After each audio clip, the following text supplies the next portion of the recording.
I'm Chef Plum, and I've got my friend Ken Tuccio, the host of Welcome to Connecticut, hanging out with me today. Connecticut has so many breweries popping up all over the place. It's unbelievable how great local beer is becoming in this state. We're hanging out at one of my favorite breweries, Black Hog Brewing Company in awesome Oxford, Connecticut. And right now, we're gonna find out exactly how they make this amazing product. Welcome to Edible Nutmeg on the road. Hey! Presented by the Stockwell Agency, Allstate Insurance. I love Connecticut beer. These are some of my favorite guys who brew Connecticut beer, and it's some of my favorite Connecticut beer to drink. Yeah. You know, they brew really good beer. They're really good guys. I think so, man. And I'm looking forward to going in here, seeing what they have, tasting their beers. I've had a couple of their beers I bought in the stores, the cans, like granola nut brown, great beer, ginger ninja, great beer. But from what I've seen so far, these guys are just super cool. Let's go drink some beers. Come on. We got our swag being made right now. It's our summer seasonal. We're going to jump in there and take a look. Basically going through the heat exchanger, cooling down so we can add our yeast. I was able to kind of experiment a lot while I was at Portsmouth Brewery. I mean, I was there for 9 years. I was making 90 different styles a year. Food and beer pairings. That got the chefs on my good side, so I was able to like dig through like their herbs, dig through their spices, find some fun stuff. I mean, my passion is making beer. I want to make beer better than the day before I made beer. Tweak the recipes, make the beer as best as it possibly can. We have a 15-barrel brew house. A barrel is 31 gallons, so if you do that math real quick, we're like 495, 500, or around that, kind of for one batch. Wow. So this is beer before it's beer. It's called wort. So what should we expect when tasting this wort right now? So this wort, will we taste some of that yeah. grapefruit and stuff? Oh, you're gonna definitely taste the grapefruit peel. You're definitely gonna taste the sage because this is the swag. It's gonna be sweet though. Okay. It's gonna taste like a hopped tea. Dude, that's amazing how much it actually really does taste like a hoppy tea. So the key is once you start pouring, you don't want to stop. So you get your glasses lined up, you get your first glass poured, then you bring the glass of the beer and you keep on pouring, and then you stop. Because that last little bit, it's actually called the lees. It's like the end of it's all the yeast that has settled out into the bottom, and we don't want to drink that. The truth is you're adding the flavor of the cytoplasm of the dead yeast cells, which taste gross. Only in a brewery can you learn words like cytoplasm. That's right. Dana, get in there, have a sip. Cheers. Cheers. Thank you. That is a tasty beer. Ginger Ninja is an incredible beer to cook with. I got a great clam dish. We're gonna make it right here inside the brewery, and we're all gonna go to town eating it. Sound good? Absolutely. All right, check it out. So Kenny, first thing we got here, it's just bread. We grilled it off on a grill pan, right? And Ken's gonna hold this, and here's the cool thing. Take one of these garlics right here, this clove of garlic. Yep. These guys? All right. And just rub it on the bread. Garlic is so cool. If you rub garlic on the bottom of your foot, in an hour you'll taste it in your mouth. Pour a little olive oil over top of all the breads, okay? Wonderful. Eric rendered down some bacon for us, right? You can see the bacon right here.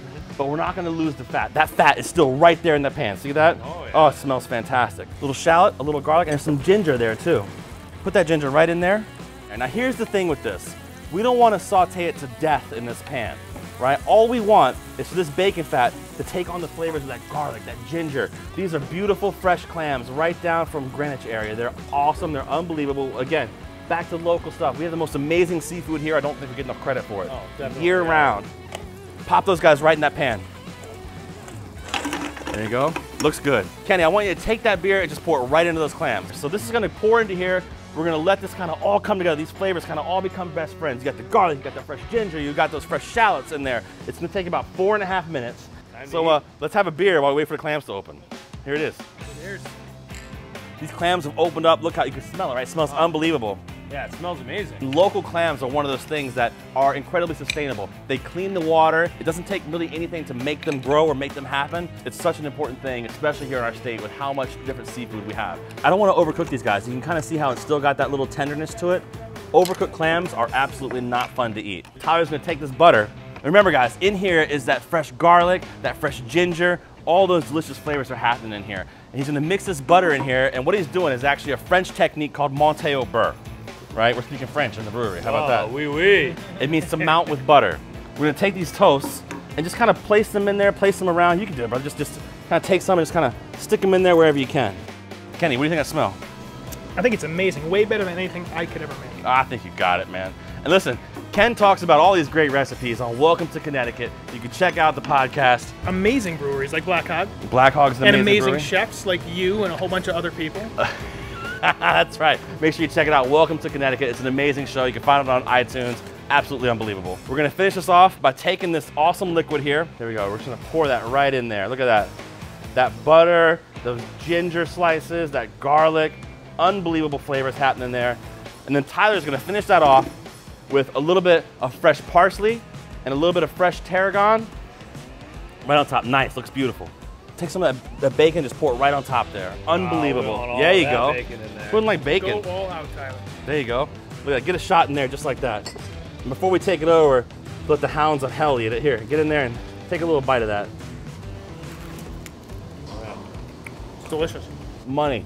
With so many incredible breweries popping up all over the state, Black Hog Brewing Company has become one of my favorites. We've had an amazing time here today making an awesome dish. Ken, did you have fun? I had a blast. There's nothing better than coming out and drinking beers and making food, right? This is the best way for me to spend a weekday. Drinking beer, making food, why wouldn't I want to do Hey, that? I hope you learned something you can teach your wife. I did, now I know how to make garlic bread. There you go. Making garlic bread, drinking great beer. Make sure you check them out. Black Hog Brewing Company right in Oxford. They're amazing, good dudes, and they've got great beer. And hey, come by when I'm here, we'll make some awesome food.